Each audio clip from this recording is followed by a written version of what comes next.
మహాగణాధిపతే నమః. శ్రీ గురుభ్యో నమః. శ్రీమాత్రే నమః. ప్రేక్షకులందరికీ స్వాగతం.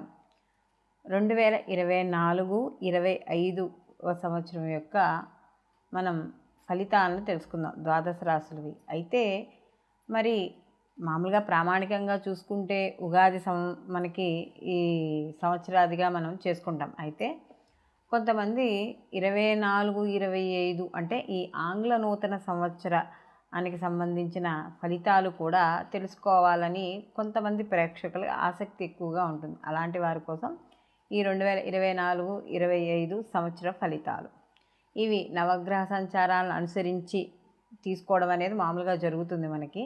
కానీ ఈ సంవత్సర ఫలితాలు చెప్పేటప్పుడు మాత్రం ప్రధానమైన గ్రహాలు అంటే ఒకే రాశిలో ఎక్కువసేపు అంటే ఎక్కువ కాలం ఇవి ఏవైతే సంచరిస్తాయో ఆ గ్రహాలని మనం ప్రామాణికంగా తీసుకోవడం అనేది జరుగుతుంది.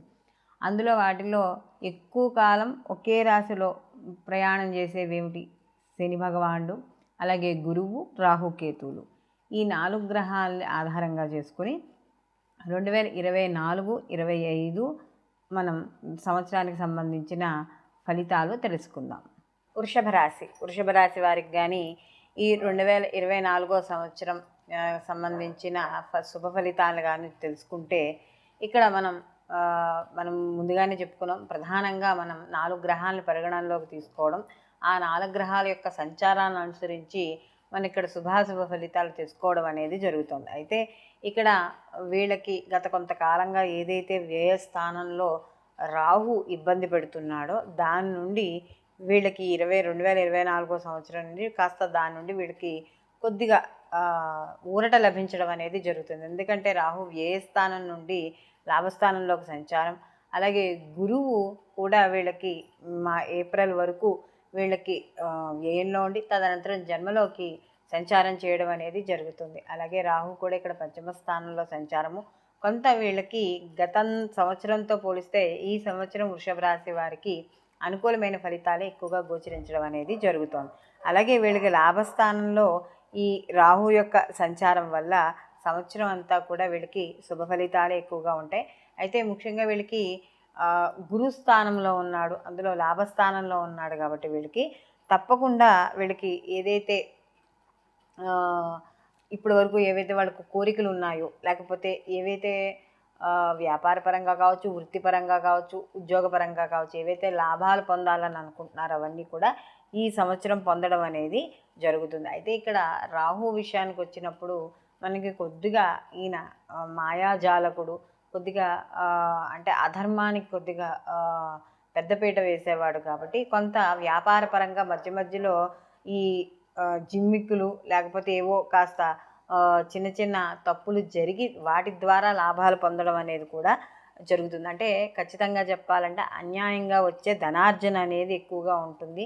అలాగే ఎవరైతే ఈ గవర్నమెంట్ ఆఫీసుల్లో కావచ్చు, లేకపోతే ఎక్కడైనా కావచ్చు, వాళ్ళకి ఇష్టం లేకపోయినా కూడా కొంత ఈ ఇచ్చే కమిషన్లకి దానికి ప్రలోభ పెట్టి ఇవ్వడం ఇలాంటివి కూడా అంటే వాళ్ళ పనులు సాగించుకుందుకు ఇవ్వడం అనేది కూడా జరుగుతుంది. అలాగే ఈ సంవత్సరం ఎవరైతే వ్యాపారపరంగా వ్యాపారాలు చేస్తున్నారో వాళ్ళందరికీ కూడా లాభాలు పొందడం, ఆ వ్యాపారాలు విస్తరించడం కూడా జరుగుతుంది. అలాగే వృత్తిపరంగా ఏవైతే ఉన్నారో వాళ్ళందరికీ కూడా ఈ రాహు యొక్క సంచారం అనేది వీళ్ళకి అనుకూలమైన ఫలితాలనే ఇవ్వడం అనేది జరుగుతుంది. అలాగే ముఖ్యంగా ఈ వ్యాపారాభివృద్ధి రాహు లాభస్థానంలో ఉన్నాడు కాబట్టి ఇక్కడ ముఖ్యంగా వీళ్ళు కానీ చూసుకుంటే విదేశాల్లో ఎవరైతే ఉద్యోగాలు చేస్తున్నారో వాళ్ళకి స్థిరత్వం, లేదా గ్రీన్ కార్డు కోసం ఎవరైతే చేస్తున్నారో వాళ్ళకి, అలాగే రాహు కానీ చూసుకుంటే ఇక్కడ విదేశాలకి దేశ బహిష్కరణ అంటే అది చెడుగానే చెప్పుకోక్కర్లేదు. దేశ బహిష్కరణ అంటే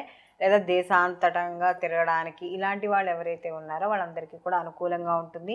అలాగే ఫారెన్ కరెన్సీలు కానీ లేకపోతే ఏదైనా వృత్తిపరంగా వీళ్ళు ఫారెన్ వెళ్ళడం, ఉద్యోగపరంగా ఫారెన్ వెళ్ళి అక్కడ డబ్బు సంపాదించి ఆ డబ్బును తీసుకొచ్చి ఇక్కడ ఆస్తులు కొనుక్కోవడం ఇలాంటివన్నీ కూడా జరుగుతూ ఉంటాయి. అలాగే ముఖ్యంగా ఇక్కడ సినీ కళారంగాల్లో ఉన్న వాళ్ళకి వీళ్ళందరికీ కూడా వ్యాపారస్తులు ఎవరైతే ఉన్నారో, అలాగే ఇక్కడ ఎవరైతే రాహువుకు సంబంధించిన వ్యాపారాలు అంటే జూదము, ఈ పేకాట ఇలాంటివి ఉంటాయి కదా, ఇలాంటి వాటికి ఎవరైతే చేస్తున్నారో వాటికి సంబంధించిన క్లబ్స్ అవి ఉన్నవాళ్ళు వాళ్ళందరికీ లాభాలు ఉంటాయి. కానీ అది అన్యాయంగా వచ్చే ధనార్జన కనుక అవి ఎక్కువసేపు నిలబడడం అంటూ ఉండదు. దానికి తగ్గ ఏదైతే ఫలితాలు ఉంటాయో, వ్యతిరేక ఫలితాలు ఉంటాయో అవి కూడా అలాంటి వ్యాపారాలు చేస్తే పొందడం కూడా ఉంటుంది. కాబట్టి సాధ్యమైనంత వరకు అటు జోలికి పోకుండా ఉండడం అనేది మంచిది. అలాగే ఇక్కడ వ్యాపార స్థానము అలాగే గృహస్థానం పైన ఈ యొక్క గురి దృష్టి ఉండడం వల్ల ఈ యొక్క నూతన వాహనాలు కొనుక్కోవడం, వ్యాపారాల అభివృద్ధి,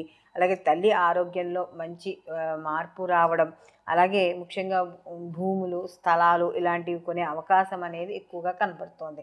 అలాగే పంచమ స్థానంలో వచ్చేటప్పటికి ఇక్కడ కేతు యొక్క సంచారం వల్ల సంతానపరంగా వీళ్ళకి కొంత అభివృద్ధి ఉన్నా కూడా మధ్య మధ్యలో సంతానము చదువు విషయాల్లో కావచ్చు, వివాహ విషయాల్లో కావచ్చు, వాళ్ళు చేసే వృత్తి ఉద్యోగాల్లో కావచ్చు కాస్త నీరసించడం, అంటే కొంత వైరాగ్య స్థితి, ఏముందిలే అదే వస్తుందిలే అంటే యాక్టివ్గా లేకపోవడం. కాబట్టి సంతానాన్ని యాక్టివ్ చేయడానికి మీరు కొంత కృషి చేయాల్సి వస్తుంది. అలాగే ఇక్కడ లోన్స్ ఎవరికైతే రావో అవన్నీ కూడా రావడం అనేది జరుగుతుంది. ఆ రాజకీయ రంగాల్లో ఎవరైతే ఉన్నారో వాళ్ళందరికీ కూడా అనుకూలంగా ఉంటుంది. వాళ్ళకి సంబంధించిన ఏవైతే వాళ్ళ పరంగా పరిధిలో ఏవైతే సమస్యలు ఉన్నాయో ఆ సమస్యలన్నీ కూడా తీరడం అనేది జరుగుతుంది. అలాగే ఇక్కడ రాజకీయ పరంగా చూస్తే ఇక్కడ ఇంకొంచెం ఏంటంటే కాస్త ఇది వరకు పదవుల కోసం ఎవరైనా ఆశించి ఉంటే ఆ పదవులు కూడా వాళ్ళకి రావడం అనేది జరుగుతుంది. వివాహాది శుభ కార్యక్రమాలు అనేవి కూడా జరుగుతాయి. అలాగే వివాహం కాని స్త్రీలు కానీ పురుషులు కానీ ఎవరైనా ఉంటే ఎప్పుడైతే గురువు మారుతాడు, అంటే ఇప్పటివరకు గురువు వ్యయంలో ఉన్నాడు, గురువు ఎప్పుడైతే మారుతాడో రాహు కూడా మారిపోయాడు కాబట్టి వీళ్ళకి కాస్త అనుకూలంగా ఉంటుంది అని ఖచ్చితంగా మనం చెప్పుకోవచ్చు. అలాగే ఇక్కడ ముఖ్యంగా ఎవరైతే విద్యార్థులు ఉన్నారో విద్యార్థులు వాళ్ళకు కూడా చాలా అనుకూలంగా ఉంటుంది. ఈ రాశిలో ఎవరైతే స్త్రీలు ఉన్నారో ఆ స్త్రీలు వాళ్ళు చేసే వృత్తి ఉద్యోగ వ్యాపారాల్లో కావచ్చు, వాళ్ళ క్రియేటివిటీ అంతా కూడా మీ ఏదైతే ఉందో దాన్ని సమాజం గుర్తించడం, మంచి గుర్తింపు లభించడం, పై ఉన్నతాధికారులు ఇప్పటివరకు ఏవైతే ఒత్తిళ్ళు ఉన్నాయో ఆ ఒత్తిళ్ళు తగ్గడం ఇవన్నీ కూడా జరుగుతాయి. అలాగే ఈ వృషభ రాశి వారికి స్త్రీ పురుషులు ఇద్దరికీ కూడా ఆరోగ్య విషయాల్లో అనుకూలంగా ఉంటుంది. అయితే మధ్య మధ్యలో ఈ క్లైమేట్ చేంజ్ వల్ల వచ్చే చిన్న చిన్న వైరల్ ఫీవర్లు అలాంటివే తప్ప పెద్దగా ఈ సంవత్సరం మిమ్మల్ని ఎక్కువగా బాధించేదంటూ ఏమీ ఉండదు. అలాగే ఇక్కడ ధన వ్యయం అనేది కూడా వీళ్ళకి ఏదైతే ఆదాయం ఉందో ఆదాయంతో సమానంగా ధనం కూడా ఖర్చు అవ్వడం అనేది ఉంటుంది. అయితే ఇక్కడ ధనం కానీ చూసుకుంటే మీకు ఏదైతే సద్వినియోగం చేసుకుంటే అంటే వేస్ట్ కాకుండా ధన వ్యయాన్ని వేస్ట్ కాకుండా దాన్ని సద్వినియోగం చేసుకోవడం వల్ల ఎప్పటికప్పటికి ఒక అక్కడికి రావడం, అంటే ఒక స్థలము భూము కిందో లేకపోతే ఒక ఇల్లు కిందో ఏదో ఒకటి రావడం అనేది జరుగుతుంది. కాబట్టి కాస్త అలాంటి విషయాల్లో జాగ్రత్త వహించండి. మొత్తం మీద ఈ రాశిలో ఉన్న వాళ్ళందరికీ కూడా వృషభ రాశిలో ఉన్న స్త్రీ పురుషులకి వాళ్ళకి ఆరోగ్య విషయాల్లో కావచ్చు, వృత్తి ఉద్యోగ వ్యాపారాల విషయాల్లో కావచ్చు, విద్యార్థులకు కావచ్చు, అందరి రంగాల్లో ఉన్న వాళ్ళందరికీ కూడా శుభ ఫలితాలు ఎక్కువగా గోచరించడం అనేది జరుగుతోంది. ఎప్పుడైతే గురువు కానీ మే నుంచి మారుతాడో అప్పుడు ఇంకా అద్భుతమైన ఫలితాలు పొందడం అనేది జరుగుతోంది. కాబట్టి ఈ సంవత్సరంలో మీరు కొత్త పనులు ఏమైనా చేపట్టాలనుకుంటే నిరభ్యంతరంగా మొదలు పెట్టుకోవచ్చు. ఇక్కడ మనం ఇప్పటి వరకు 2024-25 సంవత్సరం మనకి సంవత్సర ఫలితాలు చెప్పుకున్నాం కదా. ఇవి ఉగాదితో సంబంధం లేకుండా కేవలం ఆంగ్ల నూతన సంవత్సర పరంగా మనం చెప్పుకునే ఈ సంవత్సర ఫలితాలు. అయితే ఈ వీటితో పాటు వీళ్ళు జన్మజాతక ఫలితాలు, అంటే వ్యక్తిగతంగా వాళ్ళు ఏ సమయంలో వాళ్ళు జన్మించారో ఆ వ్యక్తిగత జాతకాలు ఉంటాయి కదా, ఆ వ్యక్తిగత జాతకాలు మాత్రం తప్పకుండా పరిశీలనలోకి తీసుకోవాలి. అంటే వీటిల్లో ఏవైనా, అంటే జన్మజాతకంలో ఏవైనా కొంత అనుకూలత లేకపోయినా కూడా ఇక్కడ గోచార ఫలితాల్లో అనుకూలంగా ఉన్నప్పుడు శుభ ఫలితాలు పొందడం అనేది కొంతవరకు జరుగుతుంది. అలాగే గోచారంలోనూ సరిగ్గా లేకుండా జన్మజాతకము సరిగ్గా లేకపోతే కొద్దిగా అశుభ ఫలితాలు ఎక్కువగా, అంటే ప్రతికూల ఫలితాలు ఎక్కువగా పొందడం అనేది జరుగుతుంది. కాబట్టి ఈ గోచార ఫలితాలే కాకుండా జన్మజాతక ఫలితాలు పరిశీలించుకోవడం వల్ల ఎటువంటి నియమాలు పాటించాలి, అలాగే ఎటువంటి పరిహారాలు చేసుకోవాలి అనేది మనకి కూలంకుషంగా ఒక జాతకం ద్వారా తెలుస్తుంది. కాబట్టి తప్పకుండా ఈ గోచార ఫలితాలతో పాటు జన్మజాతక ఫలితాలు కూడా